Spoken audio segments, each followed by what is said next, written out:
जय माँ बगलामुखी जनवासी। मुझे पता है आप सभी बहुत परेशान हो रहे होंगे कि आज क्या बात है, माँ ने सुबह से एक भी वीडियो नहीं बनाई। एक्चुअली सुबह पहले मुझे शिरडी से निकल के त्र्यंबकेश्वर जाना था। त्र्यंबकेश्वर में मुझे जाके फटाफट दर्शन करने थे क्योंकि आज श्रावण का चौथा सोमवार था और सोमवार के दिन आपको पता है मंदिर में इतनी गर्दी रहती है कि वीआईपी दर्शन भी अवेलेबल नहीं रहता। और मेरे साथ जो महान लोग थे उन लोगों के लिए आज आखिरी दिन था, तो बस वो लोग टूट पड़ के कितना खा लो कितना कर लो। मुझे सच बोलूं सुबह इतना गुस्सा आ रहा था सब पे, इतना टाइम पास कर रहे थे। मतलब मुझे एक बार के लिए ऐसा लग रहा था किसी भी लोग खाने के लिए ही आए हैं। सच बोल रही हूँ मैं। मतलब एक होता है ना इंसान में कि फटाफट पहुँचाओ करो, नहीं नाश्ता करना है, खाना खाना है, ये करना है। मतलब जैसे उनको जैसे आगे कभी मिलने वाला ही नहीं है। टाइम का कोई वैल्यू नहीं, तो भी समझो समय से मैं तो भी समझो पहुँच गई। और ये था कि चलो माता जी की कृपा इतनी अच्छी कि वहाँ के लोगों ने सम्मान भी किया, मुझे फटाक से अंदर जाने दिया, फ़ोटो वोटो निकला, टाइम से पहुँच गया। अगर 12 बज गया होता तो मुझे दर्शन नहीं मिलते। ऐसा अभी कैसे मालूम है, पता नहीं क्या होता है। ऐसे मैंने बहुत सारे जनों को देखा है, टाइम पे पहुँचाना ज़रूरी नहीं रहता, खाना पीना बहुत ज़रूरी रहता है। 10 बार नाश्ता चाहिए, 10 बार खाना चाहिए। तो और मैं एक बात बताऊँ, इस बार की यात्रा बहुत अच्छी थी, लेकिन कुछ चीज़ें मुझे बुरी लगी। मैं यूट्यूब के ज़रिए बोलती हूँ। देखिए मेरे साथ कोई भी ड्राइवर जाते हैं मैं उन्हें भाई मानती हूँ। देखिए भाई की मर्यादा पार करना अच्छी बात नहीं है। बाजू में बैठ जाना, ज़बरदस्ती गाड़ी चलाते समय गाड़ी को ज़बरदस्ती ब्रेक मारना, झटका मारना। अभी आप लोग खुद तो जाके पीछे सो जाते हो और सामने वाले की, अभी जैसे मैं पढ़ाई करते करते गलती से मेरी आँख लग रही है या मैं जब करते करते कोई ब्लेसिंग कर रही है, कुछ मांग रही तो फटाक से झटके मारना, ये सब अच्छा बात नहीं है। कोई बात नहीं, देखिए सज़ा तो सबको मिलेगी। जैसे मेरे और लोगों को सज़ा मिलने वाली थी, इनको भी सज़ा मिलेगी। सज़ा सबके लिए बराबर है। जिन लोगों ने अपनी मनमानी की है वो सब, उनको तो सज़ा मिलेगी। क्योंकि देखिए मैं पेट भर के खिलाती ज़रूर हूँ, लेकिन अगर मेरे काम में मेरी चीज़ों में कोई नुकसान हो तो मुझे बहुत गुस्सा आता है। ऐसा तो जाने दो, जिसकी जैसी करनी वैसी भरनी। अभी फ़िलहाल ये है कि मैं आ चुकी हूँ घर। फटाफट त्र्यंबकेश्वर गई, वहाँ दर्शन किए, उसकी वीडियो आपको डाली। फिर वहाँ से फटाफट निकली, मैं यहाँ आई। घर भी आना था, बहुत लंबा सफ़र था। घर अच्छे से पहुंच गई हूँ आप सबके आशीर्वाद से। आप लोगों ने भी मेरे लिए बहुत सारी ब्लेसिंग दी। देखिए अभी आप अपना, मैं चाहती हूँ कि जो लोग मुझसे जुड़े हैं, जो लोग डेली सिगरेट अगरबत्ती लगाते हैं, मैं उन्हें कुछ ऐसा, मैं रोज़ उन्हें कुछ होमवर्क दूँगी। अभी जैसे मेरे को ही जो लोग परेशान करते हैं, ये हरीश पांडे हो गए, ये लोग हो गई, मैडम लोग हो गई, तो उनके नाम से मैं उन लोग को काम दूँगी कि अगर वो लोग उस काम में सक्सेस होंगे। देखिए स्कूल में आप पढ़ोगे तो एक होमवर्क मिलता है, वो होमवर्क के ज़रिए मैं आपको रोज़ सिखाऊँगी। काम मांगने की ज़रूरत नहीं मुझे। देखिए सारी पूजा हो चुकी है, अब 36 दिन का वेट करना है। अब जिसको जो काम देने की इच्छा है दीजिए, नहीं देने की इच्छा मत दीजिए। क्योंकि खाटू श्याम बाबा के आशीर्वाद से सब कुछ अच्छा है, कोई टेंशन नहीं, तो मुझे काम की इतनी ज़रूरत है नहीं। हाँ ये है कि मैं सोच रही हूँ कि मैं रोज़ कुछ थोड़ा सिखाऊँगी, कुछ ऐसी चीज़ें बताऊँगी जो आप लोगों को लगेगी कि हाँ ये है, ये ऐसा होना चाहिए। तो जो लोग अभी मेरे साथ जुड़े हैं, जो लोग ने 1 महीना कम से कम सिगरेट नहीं लगाया, जिन लोगों को मैंने गुरु मंत्र दिया, उनकी शक्तियाँ तो पूरी तरह एक्टिव हो चुकी हैं। लेकिन अभी भी उन्हें अपनी शक्तियों पे भरोसा नहीं है। उनको ऐसा लग रहा है कि हम लोग जिसके लिए विश करेंगे पता नहीं उनका काम होगा कि नहीं होगा। तो चलिए मैं आप लोगों को एक काम दूंगी व्हाट्सअप के ज़रिए कि इस आदमी का फ़ोटो दूंगी, इस आदमी का नाम दूंगी, इस आदमी और नाम के फ़ोटो पर आपको डेली इतना मंत्र करके इसकी बैंड बजानी है। जैसे ही वहाँ बैंड बजेगी मुझे तो पता चलेगा ना, मुझे पता चलेगा तो मैं आपको बताऊंगी। तो निडर होकर फिर आप अपना काम कर सकते हैं। आप अपना ही नहीं, आप आने वाले 4 लोगों की भी मदद कर सकते हैं। आपको सच बोलूं, मैंने 3 साल की मेहनत जो की अपने उद्धव वाला साहब ठाकरे जी के लिए और सबके लिए, मैं आज शर्मिंदा हूँ। क्योंकि बात ऐसी हो गई कि मैंने जितनी मेहनत की, देखिए मैंने जो कहा वो सच हुआ। दोनों भाई एक हुए। अभी सबको लग रहा होगा किसी और को श्रेय दे होंगे। देखिए मैं तो जानती हूँ कि भाई हमें तो श्रेय दिया जाएगा नहीं, लेकिन जहाँ तक मैं बताऊँ कि अगर मेरा यूट्यूब देखा जाए तो मैंने जो बातें बोली वो सच हुई। लेकिन आज मुझे ऐसा लग रहा है कि मैंने ये बहुत बड़ी गलती कर दी। क्योंकि ये लोगों को एक ला के मैंने सोचा था कि अगर देश का राजा बनता है, हमारे बाला साहब ठाकरे जी मेरे गुरु हैं, उनके बच्चे अगर इस देश की भाग दौड़ को संभालते हैं, उनको उस जगह तक लाऊंगी तो आगे आने वाले समय पे हमारे सारे देशवासियों के लिए अच्छा रहेगा। लेकिन यहाँ तो उल्टा ही हो गया। यहाँ तो इन्होंने हिंदू और हिंदी में लोगों को बांट दिया। हिंदू का मतलब क्या होता है? हिंदू का मतलब होता है कि सब उसमें आ गए। एक वोटर्स, एक नेता के लिए हर एक वोट मायने रखता है।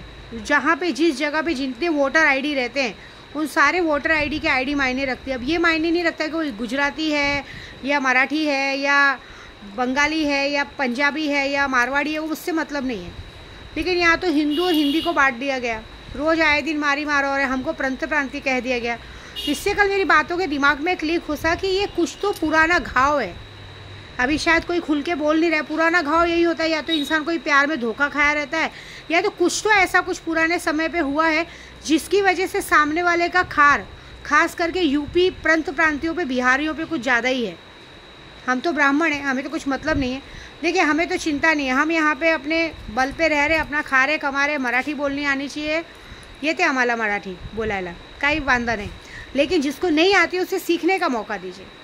अभी कल एक भाषण में बोला गया कि बियर बार नहीं रहने चाहिए। अरे ठीक है, अगर बियर बार नहीं रहने चाहिए तो वहाँ पे आप गवर्नमेंट के ज़रिए लेटर भेजो ना, नोटिस भेजो, 10 दिन 15 दिन का टाइम दो कि इतने दिन में ये चीज़ें बंद होनी चाहिए। बाकायदा जाके तोड़फोड़ कर देना। अरे थोड़ा तो सोचो, सामने वाले का नुकसान कर रहे हो। जरा सा एक पता है ना, जैसे एक इंसान को एक इंजेक्शन दे दिया जाता है तो अंदर जोश आने का, ये तो ये हाल हो गया जैसे नशेड़ी लोग नशा लेके फटाफट करते हैं, ऐसा हो जाता है। अरे आप लोग अपने सही राह पे चल रहे हो, ऐसी बात नहीं है, सही बात है, गलत चीज़ों के लिए लड़ना अच्छी बात है, लेकिन एटलीस्ट भाऊ तुम लोग टाइम तो दो, सामने वाले को अल्टीमेट तो दो। गवर्नमेंट की जगह सब जगह से लेटर के थ्रू, ईमेल के थ्रू, मैसेज के थ्रू सब जगह मैसेज पहुंचाओ। इस तरह से क्या मारा मारी दादागिरी हो रही है। अभी आपको सच्ची बताऊँ ना, अब ऐसा कहीं ना कहीं लग रहा है कि मेरी इतनी पूजा करने का उल्टा मुझे ही दंड मिल गया, ऐसा हो गया। मतलब मैंने इतनी पूजा की थी कुछ अच्छा होने के लिए और ये तो कुछ अलग ही हो गया। तो जाने तो कोई बात नहीं, हम अघोरी हैं हमें बनाना बिगाड़ना बहुत अच्छे से आता है। तो हमने जो चीज़ बनाई है उसको बिगाड़ने में कितना टाइम लगेगा, देखते हैं क्या कर सकते हैं। क्योंकि मैं तो कुछ बिगाड़ूंगी तो नहीं, लेकिन इतना ज़रूर करूँगी कि फिर से अमन शांति आए। क्योंकि अब आ रही है, देखिए अब श्रावण का महीना तो इसी झगड़े में बीत गया। श्रावण तो किसी ने ठीक से बनाया नहीं। आप श्रावण हमारे यूपी में देख लिए, हर कोई ऑरेंज कलर का कपड़ा पहन के, कांवर लेके जय बम बोले करते इतने अच्छे से जाते। इतना अच्छा नज़ारा था देखने लायक कि बहुत मज़ा आ रहा था। यहाँ तो ऐसा कुछ नहीं, यहाँ तो सब आपस में लड़ रहे हैं। अभी गणपति आ रही है, नवरात्रि आ रही है। गणपति में थोड़ी कोई देखेगा कि हम गुजराती है, मराठी है, मारवाड़ी कौन है, सब गणपति बप्पा मोरिया बोलेंगे। आपको पता है गणपति कोई पर्व नहीं है। लोकमान्य तिलक जी ने देश में एकता लाने के लिए, लोगों को एक करने के लिए ये गणपति का पर्व किया था। अगर आपने इतिहास भूगोल पढ़ा होगा तो इसमें गणपति बप्पा का पर्व इसलिए मनाया जाता है कि पूरा देश, पूरा भारत मिलके इस पर्व को एक साथ मनाए। कोई अपने आप को छोटा बड़ा ना समझे और इस सन को मना के सब एक हो। लेकिन उन्हें क्या पता था कि आगे आने वाले समय पे लोग इन सब आपकी अरमानों का और आपकी इन बलिदानों का सत्यानाश कर देंगे। गरबा आ रहा है, नवरात्रि आ रहा है, गरबा आता है तो सब खुश हो जाते हैं। 9 दिन में 9 रंग के कपड़े पहने, वहाँ भी कोई नहीं देखता है कि हम मराठी है, गुजराती है या मारवाड़ी है, सबको गरबा खेलने का शौक़ रहता है। फिर आगे क्रिसमस आता है, क्रिसमस में भी न्यू ईयर आता है, नहीं देखते। लेकिन अभी ये जो इस तरह का चल रहा है, आप क्या बोल सकते हैं। बस ये है कि इलेक्शन तक का ये सारा खेल है। तो इलेक्शन होने दो, देखेंगे इलेक्शन में क्या होता है। इतना तो पक्का हो गया है कि कुछ लोगों का संन्यास तो लिखा गया है, कुछ लोगों को राजनीति से संन्यास मिलने वाला है। क्योंकि मुझे पता है, जहाँ तक हम देख रहे हैं, क्योंकि हम लोग बहुत नज़दीक से राजनीति से जुड़े हैं, ये जो हरकतें हो रही है, कुछ बहुत सारे लोगों का राजनीति से मतलब पॉलिटिक्स से हमेशा के लिए अलविदा होने वाला है।